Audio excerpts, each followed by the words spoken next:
Muy buenas noches, Dios les bendiga a todos los hermanos, a todas las hermanas que se han conectado a este webinar gratuito que lo ofrece Cebiteco, el Seminario Bíblico Teológico de Colombia. Ya saben que nos congregamos en ciertas ocasiones para compartir diferentes seminarios web o masterclass para todo público y que también pues tenemos nuestro portal web donde dictamos diferentes cursos y diplomados en Biblia, teología, pedagogía e historia del cristiano.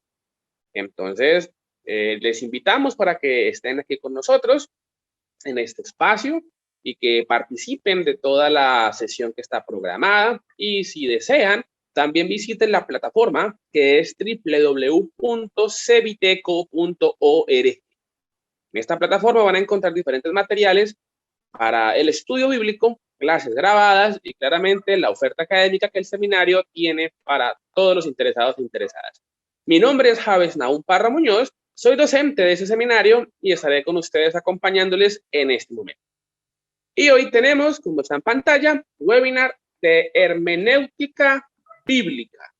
Una vez más la aclaración, y recordemos que cuando hablamos de un webinar, hablamos de un estudio introductorio que lo que busca es motivar a la continuación en los diferentes temas que se ofrezcan. En este caso, hoy básicamente tenemos una introducción a la hermenéutica bíblica para revisar el por qué, el para qué y las ventajas y los retos que tenemos como cristianos a la hora de predicar, a la hora de entender el texto sagrado.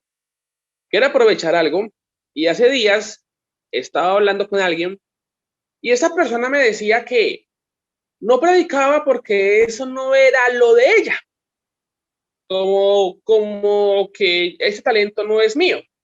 Entonces yo le decía a esta persona, está mal lo que planteas, porque el predicar no es un ejercicio del pastor solamente.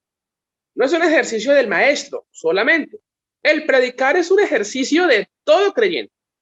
Dice la palabra del Señor, id por todo el mundo y predicad el evangelio.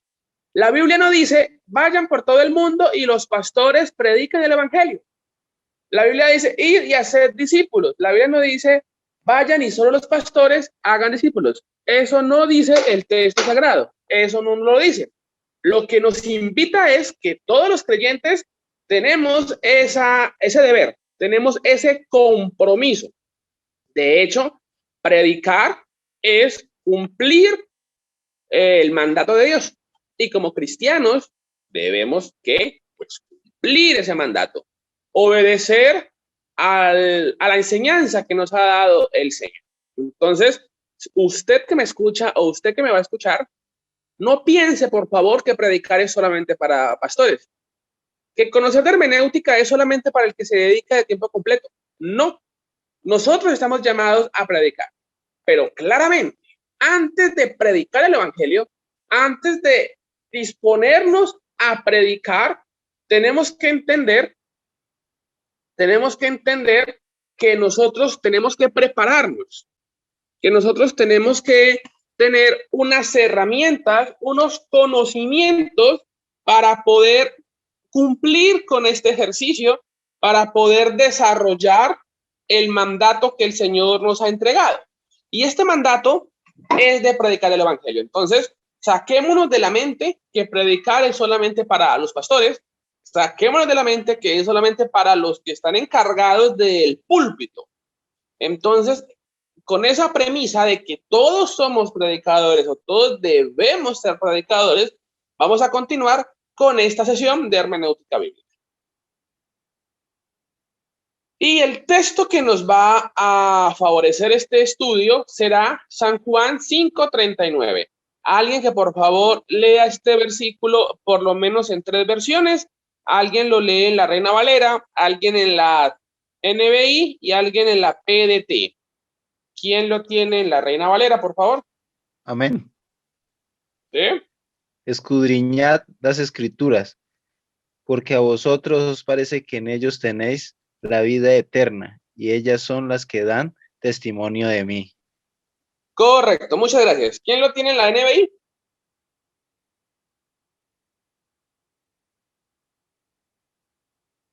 TLA, PDT.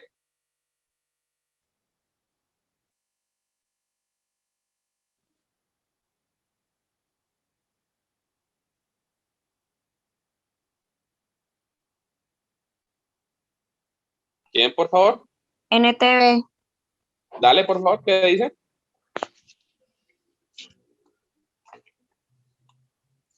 Ustedes estudian las escrituras a fondo porque piensan que ellas les dan vida eterna, pero las escrituras me señalan a mí.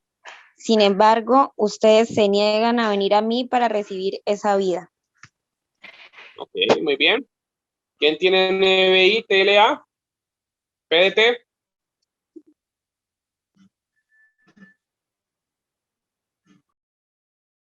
Hermano, qué pena, es que estaba ocupado. ¿En qué pasaje están? 539 de San Juan en las versiones NBI, TLA, PDT. ¿Quién las tiene?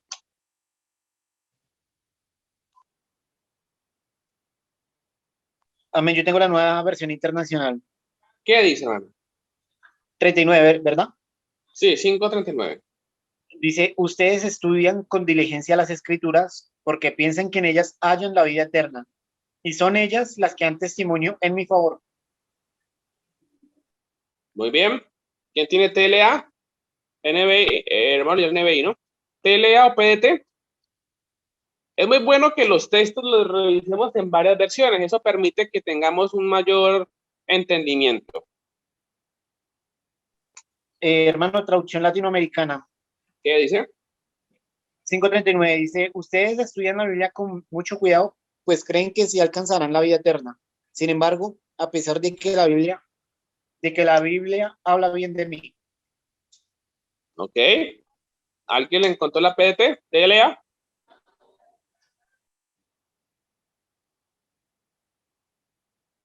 Esa era la TLA. Ok. La PDT.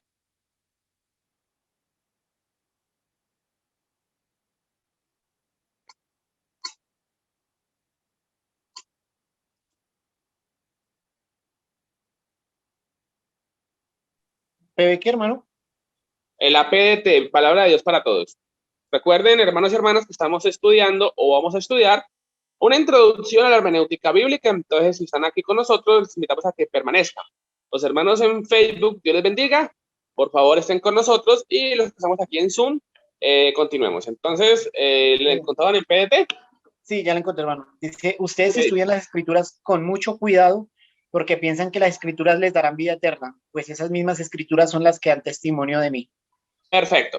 Muchas gracias. Entonces, todos esos textos que hemos leído, de hecho, ha sido el mismo texto en varias versiones. El solo hecho de ya leerlo en varias versiones ya es una labor hermenéutica. Pero entonces, este texto, ¿qué es lo que dice? Ustedes estudian profundamente, ustedes analizan, ustedes escudriñan, ustedes hacen porque quieren aprender más de mí.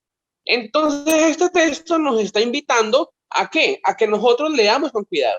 La Reina Valera dice escudriñar, o sea, indaguen, profundicen. Y todas las versiones van a hacer algo muy parecido. Profundicen, hagan una lectura no rápida, sino con una profundidad. Entonces, y esta profundidad en la lectura, ¿quién la hace? O sea, ¿quién la da? Uno puede leer el texto y para poder hacerlo con un mayor entendimiento, tiene que apoyarse en herramientas hermenéuticas. De lo contrario, simplemente será una lectura como cuando uno lee, no sé, un periódico que a veces ni entiende qué es lo que dice ahí, y lo hace como por entretenimiento y no por formación. Y la idea es que cuando nosotros nos acerquemos al texto sagrado, sea para disfrutar el contenido, sea para disfrutar lo que el Señor nos permite entender, comprender y disfrutar allí en ese texto. Entonces, este versículo va a ser muy importante para entender la razón del por qué estudiamos y profundizamos la Biblia. Entonces, la Biblia, hermanos y hermanas, como libro sagrado e inspirado por Dios, que eso es lo que hace que sea diferente. Algo puede ser sagrado y no porque tenga algo especial, sino porque yo como humano le delego a ese objeto esa característica de sagrado. Hay muchos lugares sagrados, abro comillas, muchos objetos sagrados que se han dedicado, consagrado. Pero la Biblia, además de ser considerada santa y sagrada, pues, es inspirada por Dios. Eso es lo que nosotros creemos como cristianos, que la Biblia es sagrada, es especial para nosotros. ¿Pero por qué? Porque es inspirada por Dios. La Biblia entonces contiene la palabra de Dios. Cuidado con esa expresión. Contiene la palabra de Dios. Y va a decir que contiene porque es que hay un debate teológico en si la Biblia es palabra de Dios o si contiene palabra de Dios. He ahí la situación en la que los teólogos tienen que escoger una postura para decir si es o si contiene. Hay que distinguir que cuando algo es en su plenitud, pues es porque no hay lugar para otras expresiones, otras opiniones. Cuando uno dice contiene, es porque puede tener algunos lunares, digámoslo así, pero que en su mayoría es lo que estamos diciendo. Entonces, muchas personas dicen que la Biblia contiene palabra de Dios. En tanto en la Biblia encontramos diferentes diálogos que se reconocen como propios del autor, como es el caso, por ejemplo, de Pablo. Pablo en cierto pasaje bíblico dice, esto lo digo yo, no el Señor. O sea, que está reconociendo que hay una parte de su escritura que no es inspirada, sino que es a partir de su testimonio y su experiencia. Entonces, tengamos cuidado con eso. Y por eso es que nosotros, como algunos como teólogos, toman como esa opción de hablar de que contiene la palabra de Dios. Además por ejemplo, la parte en la que el diablo habla en la Biblia. Si el diablo tiene un protagonismo en cierto momento, entonces queda como complicado asumir y dedicarle todo al Señor cuando hay unas expresiones propias, como en el caso de la tentación. Entonces, por eso la expresión contiene la palabra de Dios. Entonces, la Biblia, además de contener la palabra de Dios, ¿qué nos muestra? Pues nos va a mostrar la historiografía de la salvación. Es decir, que el propósito de ella es mostrarnos el obrar de Dios y el plan de Dios para salvar a la humanidad. O sea, Dios quiere salvar la humanidad y para salvar la humanidad lo que hace es mostrar un plan, un proyecto, y ese proyecto se va a ver plasmado, registrado, se va a ver en el texto, se va a mostrar en esa Biblia. Eso es la historiografía de la salvación. Entendiendo lo anterior, nos acercamos a la Biblia con respeto, alejándonos de las concepciones mágicas y literalistas, comprendiendo que el texto contiene diferentes figuras para enseñarnos y mostrarnos un mensaje. ¿Cuál mensaje? El que dijimos hace un momento. Mostrarnos la historiografía de la salvación. ¿Qué es lo que va a mostrarnos la palabra del Señor? La historiografía. Nos va a decir, Dios creó al ser humano, el ser humano hizo lo que no era correcto, y después de eso el Señor sigue teniendo misericordia, sigue queriendo que el ser humano tenga esperanza, que manda pues a diferentes embajadores, después forma un pueblo para que sea luz, después también siguen algunas fallas, pero envía entonces a su hijo porque él quiere salvar a la humanidad. Él quiere es mostrar su mensaje, él quiere es enseñarnos su plan, enseñarnos su misericordia. Entonces, eso es lo que va a mostrarnos y a decirnos, en este caso, la definición de que la Biblia contiene la historiografía de la salvación. Por eso está eso como tema central. Que hay unas historias, que hay unas narraciones, que hay unos eventos, claro que sí, pero esos eventos obedecen a algo y es a mostrarnos el poder y el actuar de Dios. Entonces, cuando la Biblia nos dice que un personaje, que otro personaje, esto simplemente es para ambientar esa revelación, la cual tiene un lugar en la historia, un desarrollo en la historia, un lugar, pues en nosotros como raza humana. Entonces, por eso Hablamos del pueblo de Israel, hablamos de los profetas, hablamos de los reyes, hablamos de todos hasta llegar a Jesús y hasta llegar a nuestros días. ¿Eso está claro o alguna pregunta? No hay problema. Si tienen preguntas, por favor, compartan. Está claro. ¿Los demás? ¿Todo bien? Amén. Ok. El mensaje que nos muestra la Biblia está escrito de tal manera que los seres humanos, de acuerdo a su época, lo entendieran y lo enseñaran a los demás. La Biblia es especial, pero la Biblia está escrita para los humanos. Y los humanos somos pues humanos, claramente, pero no es lo mismo un humano de hace 100 años a un humano de hoy, porque hay un conocimiento que ha desarrollado, unas características, una tecnología, una ciencia, un saber que ha ido creciendo con el paso del tiempo. Entonces, por ejemplo, en la Biblia vemos diferentes expresiones que hoy día no se usan. Por ejemplo, en la Biblia se habla que para buscar esposa el papá elegía y dedicaba esta responsabilidad a alguien de confianza para darle una esposa a su hijo. ¿Eso por qué se daba? Porque en el momento histórico que se está narrando el texto era algo muy común. Si la Biblia fuera, por ejemplo, escrita en estos tiempos, hace 50 años, no sé, tal vez diría, y los apóstoles veían televisión a blanco y negro. ¿Por qué? Pues porque en el momento histórico era blanco y negro. Pero si se escribiera hoy, ¿qué diríamos? No, pues el cine, así en 3D, la televisión a color, la tecnología, porque hay unos desarrollos de cada época y unos conocimientos también.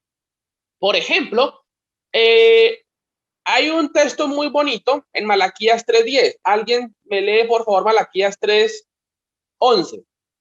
¿Quién me lo lee, por favor, Malaquías 3:11?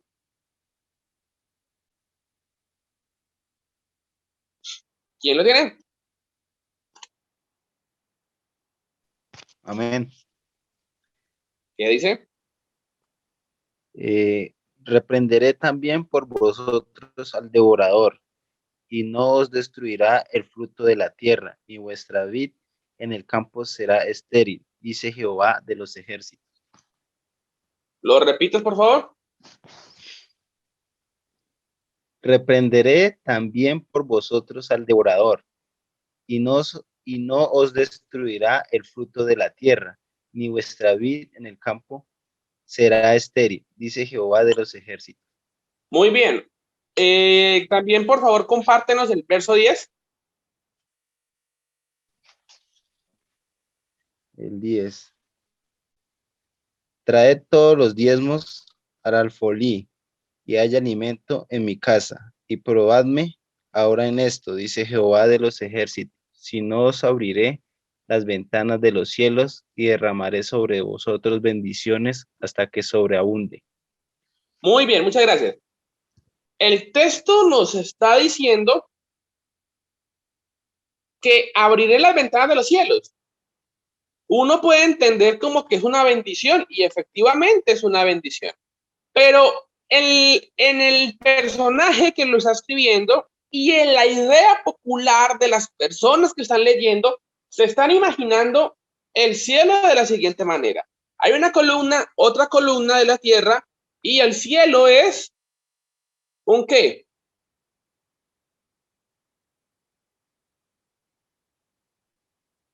¿Qué sería?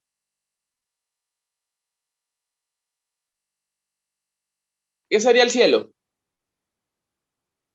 Si la tierra está aquí y las dos columnas acá, ¿el cielo qué vendría siendo?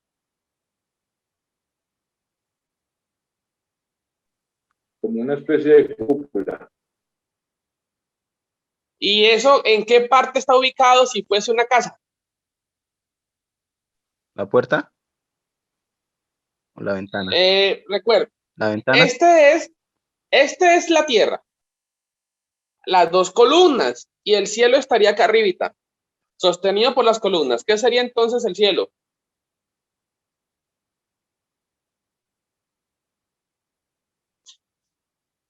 ¿Qué está encima de las casas sostenido en las paredes y las columnas? El techo. El techo. Entonces, para ellos, el conocimiento científico de la época era que la Tierra era plana y tenía unas columnas, unos fines, por ejemplo, los fines de la Tierra, porque hay unos fines, cuidado a esto, estamos hablando del conocimiento de la época. Entonces, hay unos fines y hay un techo. Entonces, cuando Dios bendice, ¿qué es lo que hace Dios? Abre ¿qué? Una ventana de ese techo. Pero si nosotros estudiamos, o más bien la historia, nos habla, por ejemplo, de cómo se desarrolla el mundo o cómo se concibe el mundo, vamos a darnos cuenta que el mundo es, digamos, esto, y el cielo vendría a ser ¿qué? Acá. Pero también ¿a dónde?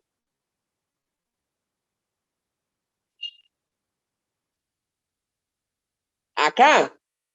¿Y a dónde más? Aquí. ¿Y a dónde más? Acá. Entonces, de hecho, hay una página en internet que nos muestra que si estamos aquí, por ejemplo, en mi caso, Cúcuta, estoy aquí en Cúcuta, si cabe un hoyo que atraviese la Tierra, ¿a dónde sería que sale? Hay páginas de internet que nos muestran eso. En otras palabras, nosotros estamos aquí y si hacemos un roto, pues en la Tierra, saldríamos pues al mar Pacífico, al mar Atlántico, no sabría decirles, pero saldríamos a otro lugar. ¿Por qué? Porque la Tierra es redonda. Entonces, mire que si el texto bíblico fuese escrito más para acá, no se hubiese dicho de esa manera porque el conocimiento científico, el conocimiento de las cosas es superior. Otro caso que nos muestra que la Biblia está escrita para que la gente la entienda. Veamos cuando Josué ora a Dios para que le dé la victoria. ¿Quién recuerda la oración que él hace cuando está en la lucha contra los enemigos del pueblo? En Ajalón, en Gabaón. ¿Cómo es la oración de Josué? ¿Cómo es? Sol detente en Jalón y tu luna en el valle de Gabaón. Sol detente en Gabaón y tu luna en el valle de Ajalón. Conclusión, el sol debe quedarse quieto y también la luna. Esa es una concepción geocéntrica. El sistema solar funciona básicamente, hoy por hoy, pues que conocemos todo cómo funciona el sol aquí en la mitad y los planetas orbitan alrededor del sol. O sea que el que está quietico, ¿quién es? Pues es una forma de decirlo, pero el que está como fijo, ¿cuál es? El sol. El sol. De hecho, el movimiento del planeta, en este caso la Tierra, en sí mismo, o sea, como quien dice yo, me giro, ¿eso qué es? ¿Cómo se llama el movimiento? Rotación. Rotación. Que si estoy de frente al sol, es día. Y por ende, mi espalda es la noche. De ladito, pues cayendo la tarde. Ahora, si yo, este es el sol, y no solamente doy vueltas en mí mismo, sino que le doy la vuelta, ¿cómo llamas el movimiento? Traslación. Que es el movimiento que le da ¿qué a qué? Los La Tierra al sol. años. Los años. Eso lo sabemos ahora y hace un buen tiempo, pero lo sabemos ahora después del texto. Josué tenía un conocimiento del momento y el momento era la tierra está fija, el que se mueve es el sol. O sea que la tierra está aquí quietica y el sol si se mueve da el día, si se mueve da la noche. Por eso en el conocimiento científico de Josué es sol detente.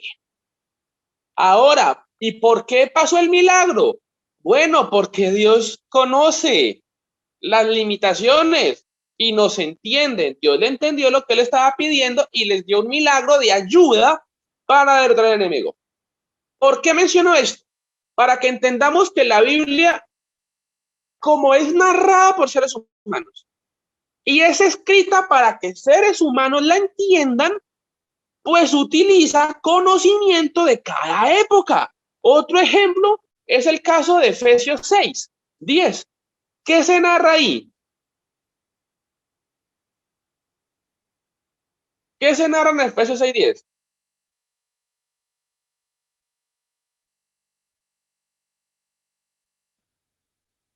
¿Qué se narra? La armadura de Dios. ¿Y la figura en la que se apoya el apóstol cuál es?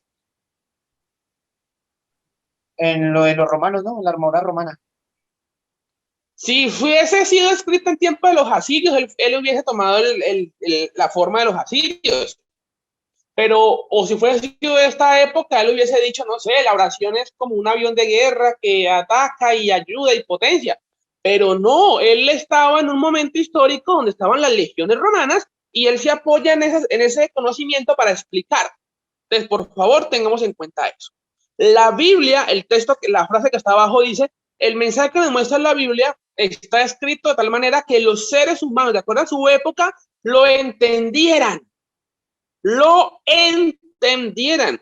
Si por alguna cuestión Josué supiese en ese momento que no, que la tierra no gira, perdón, que el sol no gira, sino que es la tierra, y él hubiese dicho eso hubiese quedado como si él estuviera, no sé, loco. Porque ¿por qué va a decir eso? ¿Por qué va a decir eso si no es razón? Nadie sabe de eso. No, pues ¿cómo quedaría entonces si Josué hubiese hecho una oración correcta, abro comillas? No, Josué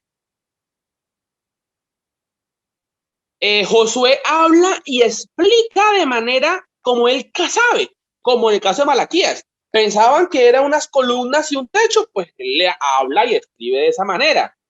Entonces, la Biblia es eso. La Biblia es un texto que está escrito con tal cuidado que lo que busca es que las personas lo entiendan. Lo entiendan.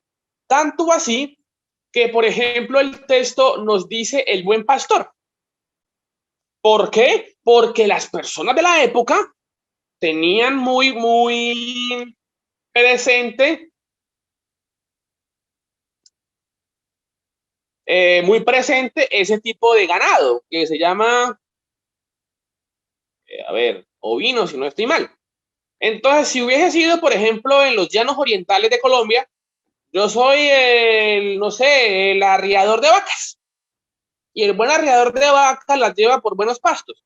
Pero no era vacas, eran ovejas porque el pueblo allá eran las ovejas. Entonces, hay que entender eso para no estandarizar una cultura, una práctica y decir que como allá lo hacían así, toca hacerlo acá. No, por favor. La Biblia tiene unas aplicaciones de su época. Por eso la hermenéutica nos va a dar herramientas para traerlo y entenderlo a hoy. Avanzo. Para poder estudiar la Biblia, es correcto, el lenguaje ha evolucionado, las concepciones han evolucionado, el conocimiento ha evolucionado. De hecho, la idea de Dios ha evolucionado. En el caso de Job, Job es de una época donde las personas creen que lo bueno y lo malo vienen de Dios. O sea, que Dios se divierte haciendo lo malo, que Dios se divierte haciendo lo bueno y que Dios está allí como jugando. Entonces, por eso el texto dice que Jehová dio, Jehová quitó. Eso lo está diciendo es ¿quién? Job, porque él cree que el que le quitó fue Dios. Cuando en otros textos de la Biblia nos vamos a dar cuenta, en el caso, por ejemplo, de Santiago, vamos a darnos cuenta que Dios no da lo malo, que de Dios no viene lo malo, de Dios no viene lo que es incorrecto. Hay una evolución del conocimiento de Dios. Veamos, por ejemplo, un hermano, una hermana que me apoye buscando segundo libro de Samuel, capítulo 23.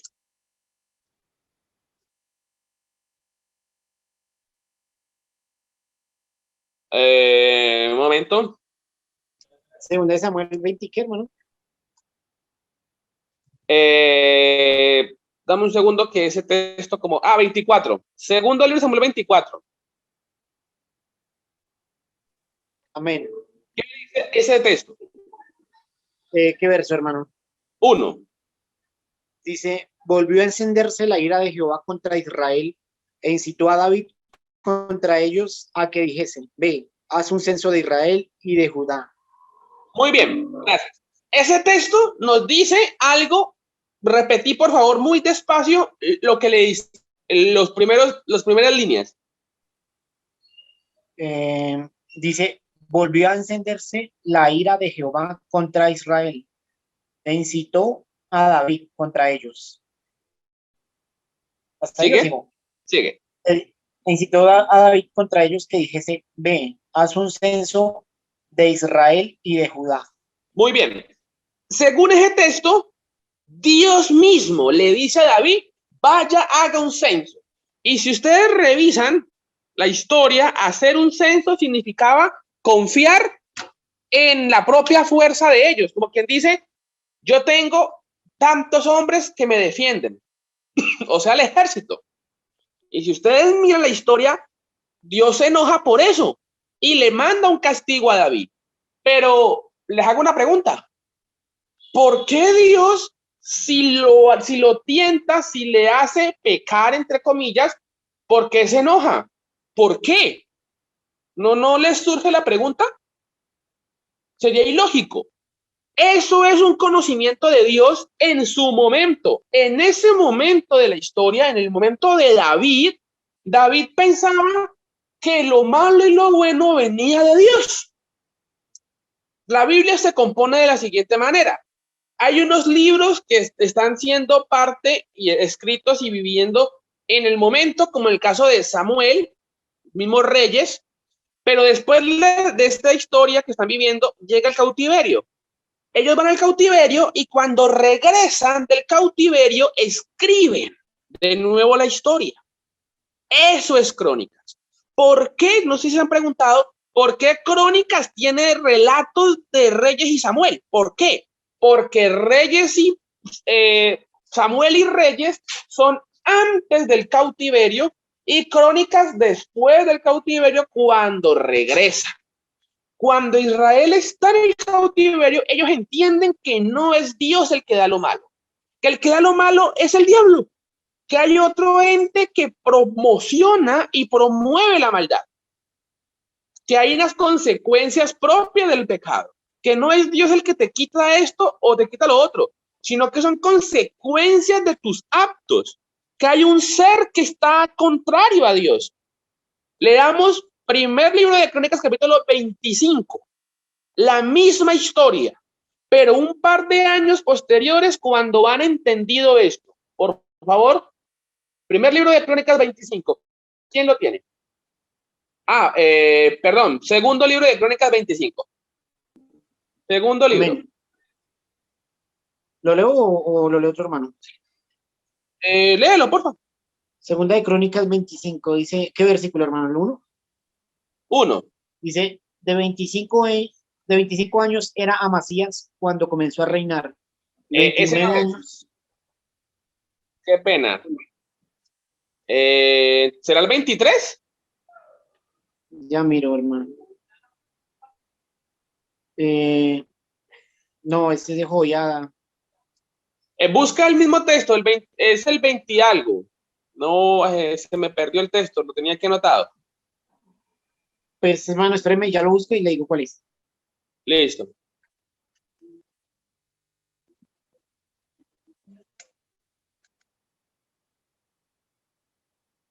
Ya lo encontré. Sería, por favor, léelo. 21. Eso. Primer libro de Crónicas 21. Amén. Dice, Satanás se puso en contra de Israel e incitó a David para hacer un censo en Israel. Muy bien. Este relato entonces se hace cuando han regresado del cautiverio, cuando ya el pensamiento teológico, el pensamiento sobre Dios ha cambiado, o sea, ha madurado. Ahora que ya vuelven a escribir la historia, vuelve a leer el texto, por favor. Amén. Dice, Satanás se puso en contra de Israel e incitó a David para hacer censo en Israel. Muy bien. Ahora sí entendemos por qué en segundo libro de Samuel, cuando leímos, decía que Dios lo tentó y lo hizo contar y después se enojó. ¿Por qué? Porque ellos pensaban que lo bueno y lo malo venía de Dios. Pero ya en primer libro de Crónicas, ya ellos entienden que Dios se enojó. pero fue porque ellos hicieron lo malo y no fue Dios el que los motivó, sino que fue, ¿quién? Satanás, el adversario. Entonces, por eso les digo que la Biblia tiene unos momentos, unos espacios, donde hay una evolución del pensamiento, una evolución del desarrollo del conocimiento de Dios. Hago una aclaración aquí. Nosotros nos hemos quedado con un conocimiento primario. ¿Qué es lo que decimos cuando nos enfermamos? Cuando fracasamos en un negocio, cuando fracasamos en un emprendimiento, cuando, no sé, nos pasa algo malo. Decimos lo de Job. Decimos lo de Job. Gracias, Señor, porque algo me quieres enseñar. ¿Seguro que Dios quiere enseñarles algo? Tenemos una idea contraria y pensamos que si nos fracturamos, Dios me está enseñando. Perdí un empleo, Dios me está enseñando. Estoy que me muero, Dios me está enseñando. Cuidado, hermano. De Dios no viene lo malo. No. Ya estamos entendiendo por el pasaje bíblico de Samuel que pensaban que sí, Job pensaba que sí, pero ya después en Crónicas vemos cómo ha evolucionado el pensamiento sobre Dios, la revelación de Dios, y ya entienden que lo malo viene del diablo. En Santiago se nos dice que Dios no da lo malo, que Dios no pone esas cosas malas. Por favor, miremos en Santiago.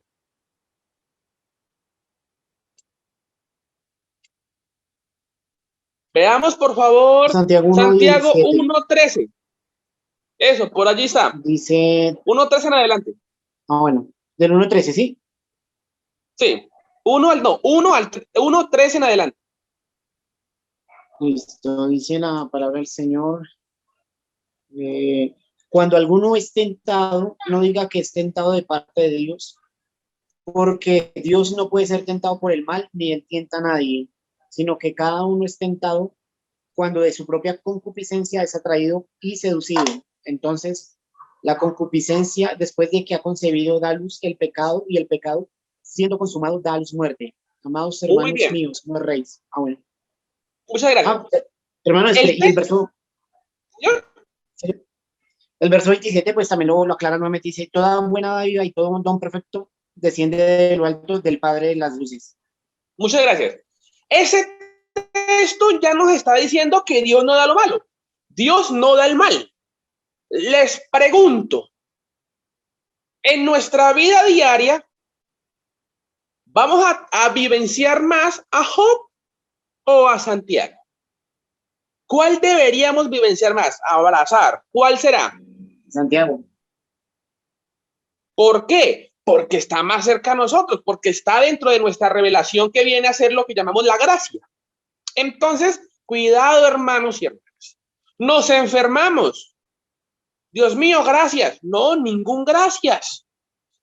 ¿Sabe por qué nos enfermamos? Porque somos seres humanos. Tenemos carne, tenemos huesos, tenemos sangre. Nos podemos enfermar. Somos humanos. ¿Por qué nos morimos? Por la misma razón, porque somos humanos. Entonces, no le atribuyamos a Dios el mal cuando Él no da el mal. Tengamos cuidado con eso, por favor. Tengamos cuidado porque hay personas que esto es hermenéutica y en algo tan sencillo como identificar los estadios de la revelación de Dios, nos quedamos complicados. Hay personas que le han pasado algo malo. Por ejemplo, pensemos, un niño queda huérfano, un niño pequeño, no adolescente, pero tampoco bebé. ¿Usted se imagina uno diciéndole a ese niño, no, es que su papá se murió, esa es la voluntad de Dios, Diosito se lo llevó? ¿Ese niño será que está entendiendo que Dios se lo llevó? ¿O está entendiendo que Dios le arrebató a su papá? Díganme, ¿qué entiende ese niño? Ve a Dios como una figura mala que le quitó el papá. Ve a Dios como que los demás hermanos comparten lo mismo o alguna opinión diferente. En el niño, ¿cómo lo entendería el niño?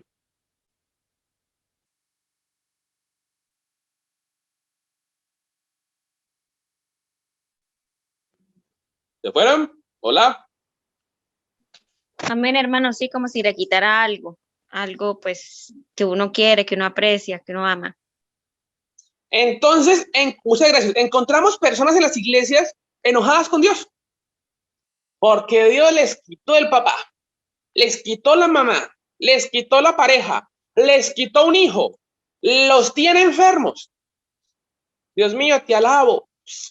Ay, Señor, es difícil, pero gracias por... No, por favor. Hay personas a las que les ha pasado algo malo, triste. No quiero dar ejemplos porque sería muy diciente, pero hay personas que en su infancia han llegado a vivir cosas muy feas. ¿Cómo vamos a decir que Dios lo permitió? ¿Cómo? ¿Dios da el mal? El mal es el producto de la maldad del hombre. Hay personas que han vivido cosas muy malas, pero no es porque Dios lo permita, es porque somos seres humanos, vulnerables. Un niño es vulnerable a los adultos o a otros niños incluso. Dios, ¿por qué no lo cuidaste? Dios nos confió a nosotros la administración. Si un papá no es capaz de cuidar a su hijo o aún cuidándolo, es víctima de la violencia de otro y es accedido, por ejemplo, Dios, ¿por qué lo cuidaste? ¿O qué vamos a decirle? ¿Dios tiene un propósito? Cuidado, por favor.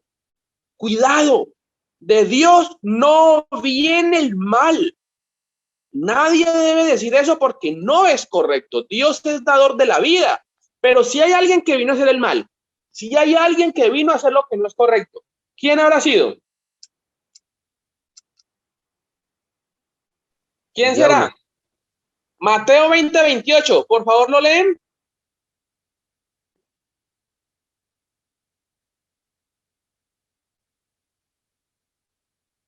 Un momento, a ver. Un momento, ese no.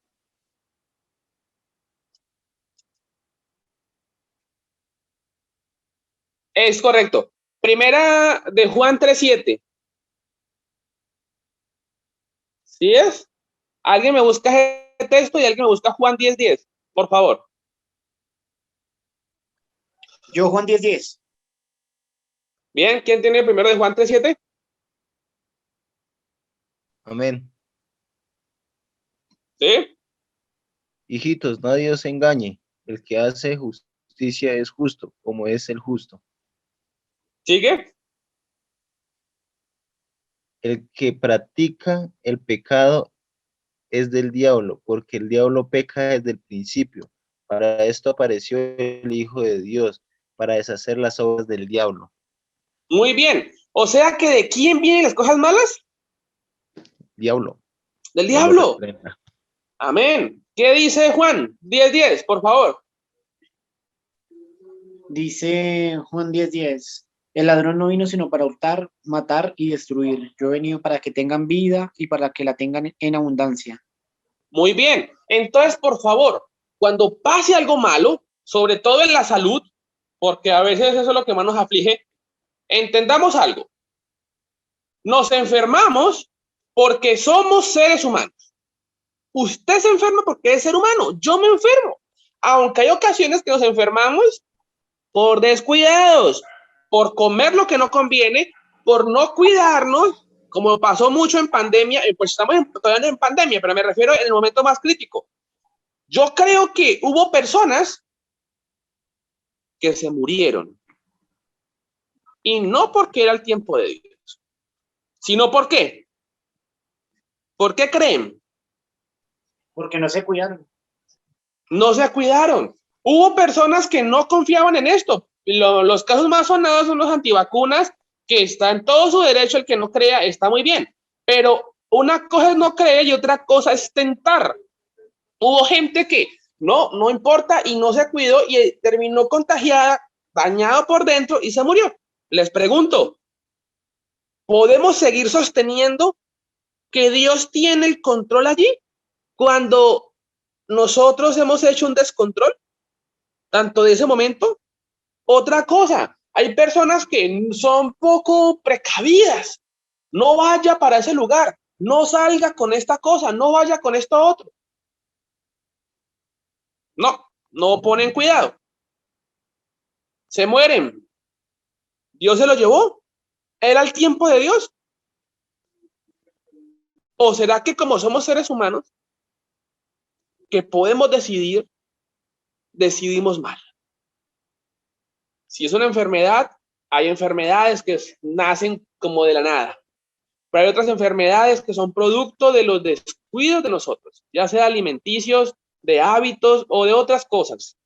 Entonces, por favor, tengamos responsabilidad para asumir nuestros errores y como líderes que muchos de nosotros somos, ya seamos pastores o seamos líderes en general, tengamos responsabilidad, por favor, porque hay personas que, no, eso le pasó a usted porque Dios tiene un propósito, eso le pasó a usted porque Dios lo permitió, y está ese niño, esa niña, esa joven, ese adulto, diciendo Dios es malo, me quitó a mi papá, me quitó a mi mamá, no me cuidó de niño, tengo este trauma, cuidado por favor. Eso es hermenéutica. Tener cuidado en la comprensión del texto. La pregunta sería, entonces, ¿por qué está Job en la Biblia? Si Job no es cierto, abro comillas, no he dicho eso, lo que he dicho es que Job tenía un pensamiento primario que evolucionó. En Santiago ha evolucionado un montón. ¿Por qué Job está en la Biblia? Porque de Job podemos aprender otras cosas. ¿Qué podemos aprender de Job? Por ejemplo, ¿qué podemos aprender de Job? Alguien que me lea Job 3:25. Que esa es una enseñanza genial. Job 3:25, ¿qué dice, por favor? ¿Qué dice Job 3:25? ¿Quién lo tiene?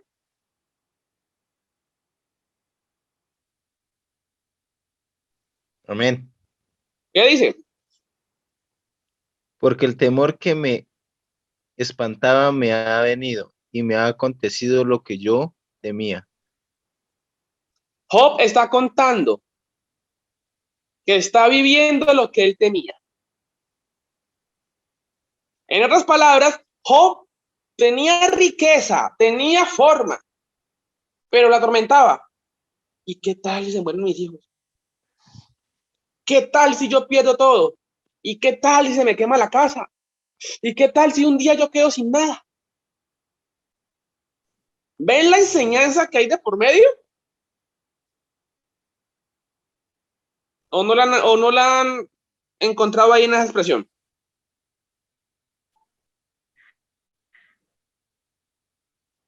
Lo que yo me temía me sobrevivió.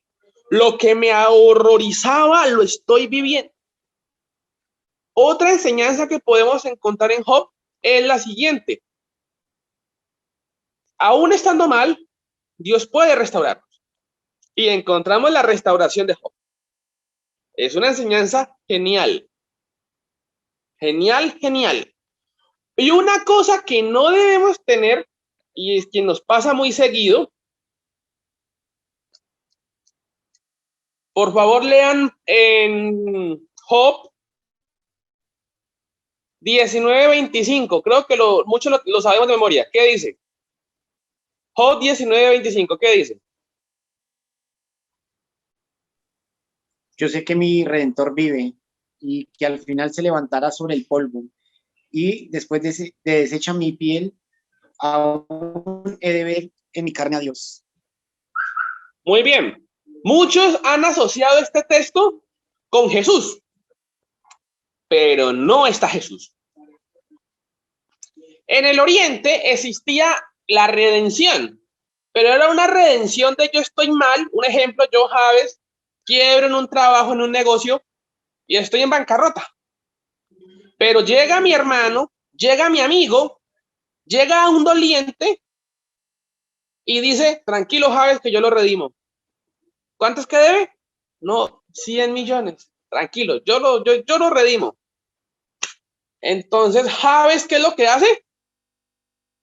Otra vez, ¿sé qué?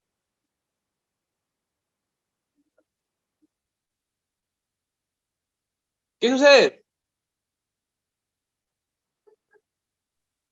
Señor hermano, Si En el Oriente existía la ley de la redención, que era que si alguien estaba mal económicamente o en alguna situación negativa, otro lo redimía, o sea, le ayudaba, lo restauraba, y después la persona volvía a estar como estaba antes o mejor. Es lo que pasa, por ejemplo, con Booz y con Ruth. Booz redime a Ruth. Ruth era una viuda. ¿Recuerdan que había un familiar más cercano que podía redimirla? Y ese familiar renuncia, y por eso es que Booz lo hace. Algo muy parecido está en la cabeza de Job. En otras palabras, yo sé que alguien me va a ayudar y me va a pagar el tratamiento médico para yo restaurarme. Yo sé que algún familiar, algún amigo me va a restaurar y yo voy a volver a empezar mi finca, mi hacienda, y voy a echar otra vez para arriba.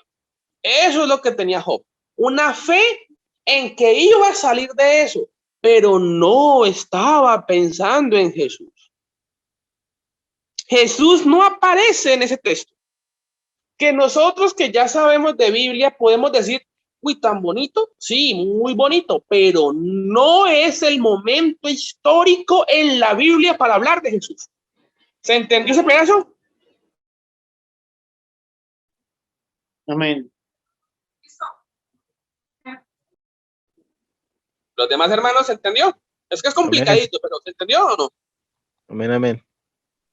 Sí, hermano, pues ahí lo que logramos entender es que ahí todavía no había venido Cristo, por lo tanto no, pues nosotros decimos que Cristo está vivo porque resucitó, ¿sí? ¿A eso se refiere? Sí, y es que la redención de Jesús es posterior, cuando Él muere por nosotros. Job, obviamente, ahí no aplica, no está en la dispensación. Job tenía en su cabecita era que alguien humanamente lo iba a ayudar. Como el ejemplo que di, usted quebró y está en bancarrota y, mejor dicho, la van a matar. Pero llega alguien y no, tranquila, yo la pongo en paz. Y si ese familiar, ese amigo, paga su deuda y es más, le da plata a usted o se hace socio suyo y usted otra vez levanta. Eso era lo que pensaba Job. Y lo bonito es que Job esperaba eso y Dios lo bendijo sin él esperar lo que Dios hizo, porque Dios lo bendijo mucho más. Entonces, si queremos aprender de Job, aprendamos su fe. Bueno, primero aprendamos a no estar pensando, ay, ¿qué tal si me roban? ¿Qué tal si me matan? ¿Qué tal si me enfermo? Segundo, aprendamos que Dios restaura. Tercero, aprendamos que debemos confiar en el Señor. ¿Sí, hermana? Hermano, y si por el tema de la mayúscula, que Redentor está en mayúscula. Hermana, en el hebreo no hay mayúsculas ni minúsculas. Y eso está en hebreo. Por ejemplo, hay ocasiones en que yo he escrito Dios en minúscula y la gente me dice, uy, grosero, ¿no? No es grosería. Dios es grande y está en mi corazón. En el hebreo no hay distinción de mayúsculas o minúsculas, no la hay. Eso lo damos nosotros para darle más relevancia y más sentido, pero esa pelea se pierde en el hebreo, que es el idioma original del texto. En griego sí hay mayúsculas y minúsculas, pero en hebreo no hay. O sea, que peleas de latín. ¿Ah? No es un chiste, que peleas de latín. ¿Entendió mi hermana Lizeth? Sí, señor. Ese redentor era alguien que se solidarizara con él. Bueno, esto es hermenéutica. No hemos avanzado mucho porque nos quedamos en unos ejemplos, explicando que la Biblia se ha desarrollado en unos tiempos. Creo que eso se entendió, ¿cierto? Y que en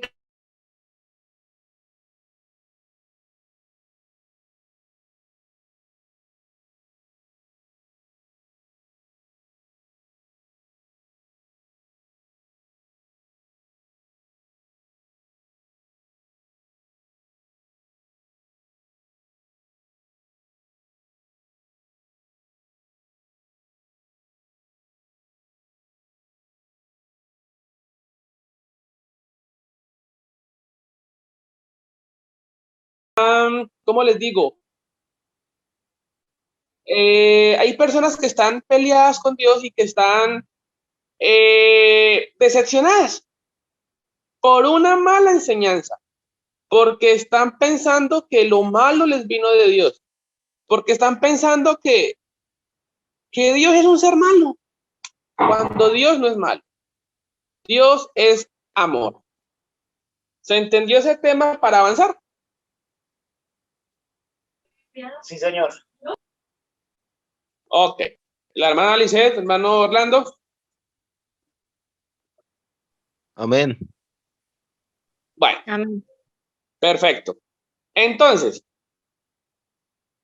la clasificación judía de la Biblia es diferente. Esto tal vez no lo vamos a entender muy bien, pero quiero que entendamos que los judíos no tienen la Biblia como la tenemos nosotros. Génesis, Éxodo, Levítico, no la tienen así. De hecho, nosotros clasificamos la Biblia como Pentateuco, históricos, profetas mayores, profetas menores, y etcétera. Los judíos no. Los judíos tienen esta distinción. Ellos tienen lo que se llama el equivalente a la... Eso es lo que ellos tienen, el equivalente al Antiguo Testamento de nosotros. Y lo tienen dividido de la siguiente manera. La Torá, que sería la ley. O sea, Génesis, Éxodo, Levítico, Número y Deuteronomio. Los Neviín, que son los profetas, y abarcan los siguientes libros. Profetas anteriores, Josué, Jueces, Samuel, Reyes, y profetas posteriores, que serían Isaías, Jeremías, Ezequiel, Oseas, Joel y todos los demás. Miremos la clasificación de ellos. Ahí no aparece, ¿qué libro no aparece en los profetas? ¿Qué libro ven ahí que no aparece como profeta para los judíos?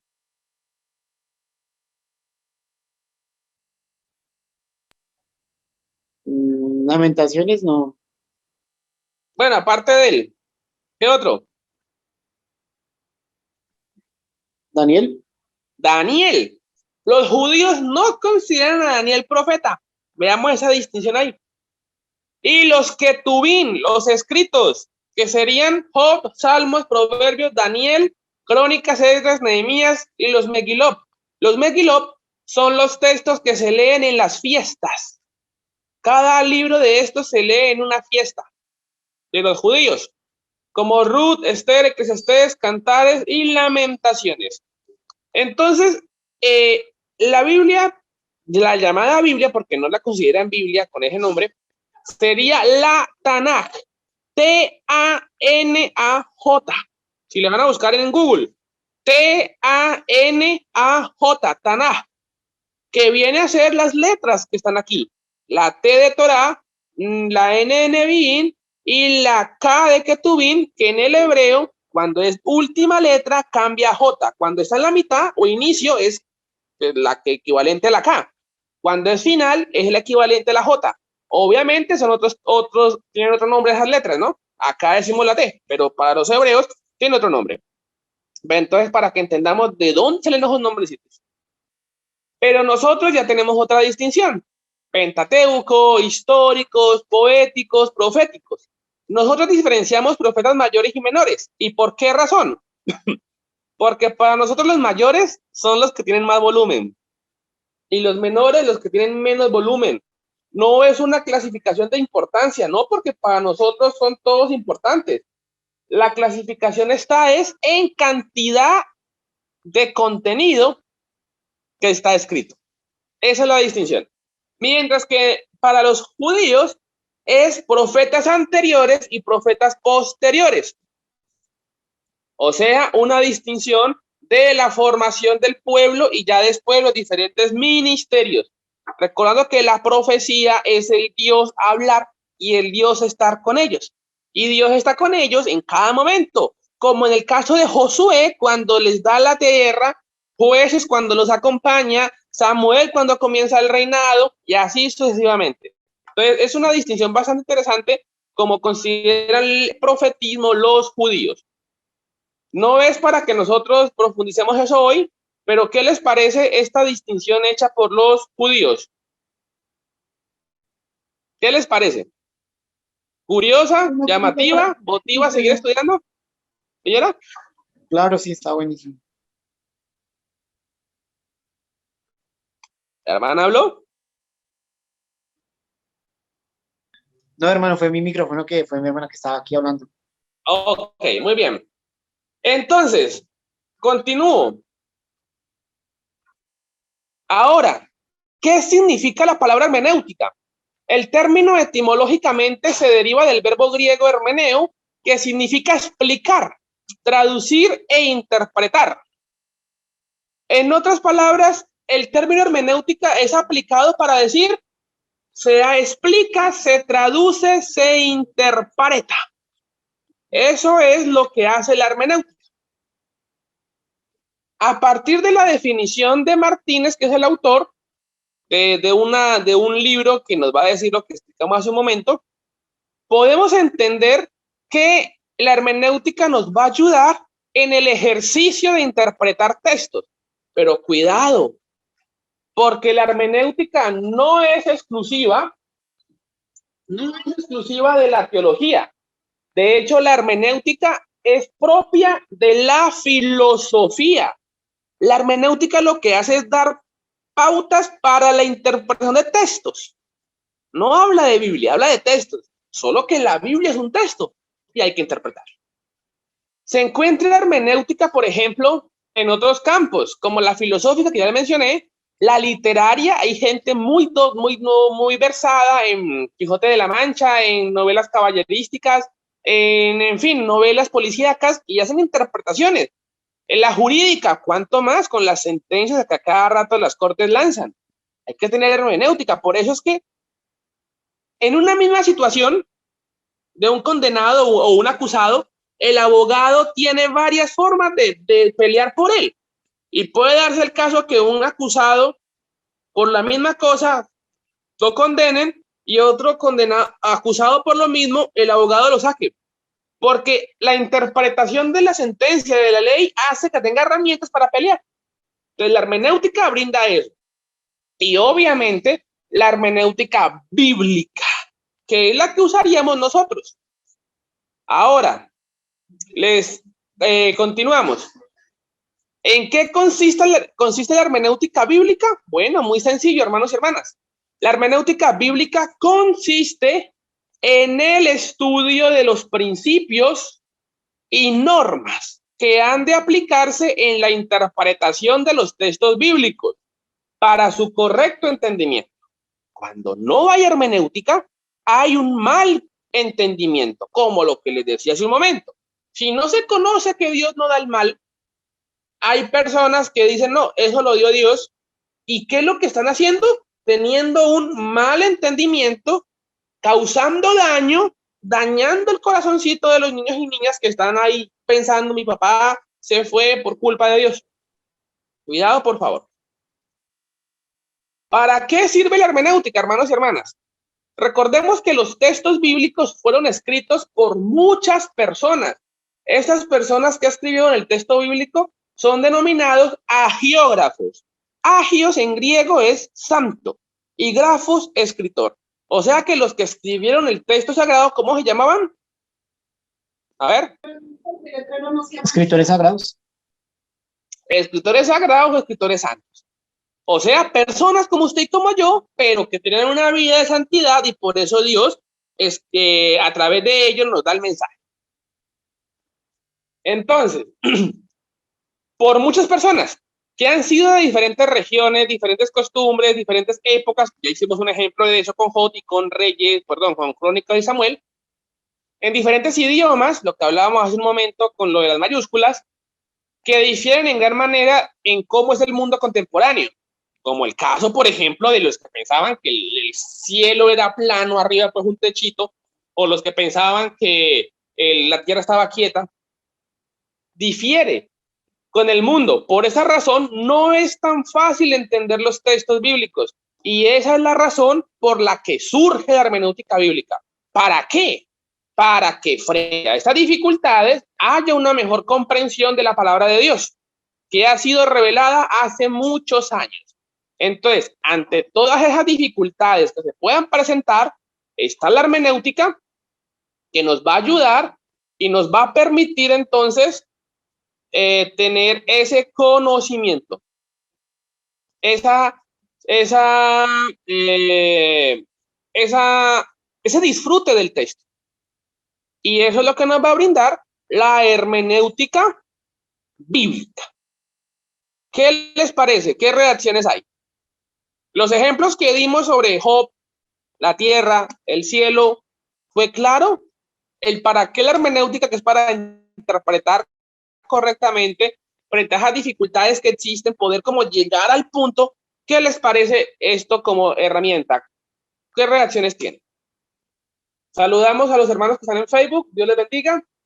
Agradecemos a Dios por que ustedes participaron y les invitamos a seguir con nosotros. Por favor, visiten la página web www.cebiteco.org y entérense de lo que estamos trabajando. Voy a cerrar entonces la transmisión por Facebook y la grabación y respondo inquietudes que queden aquí en la sala de Zoom. Dios les bendiga a todos y a todas por participar. Que Dios les bendiga grandemente y que estén muy bien.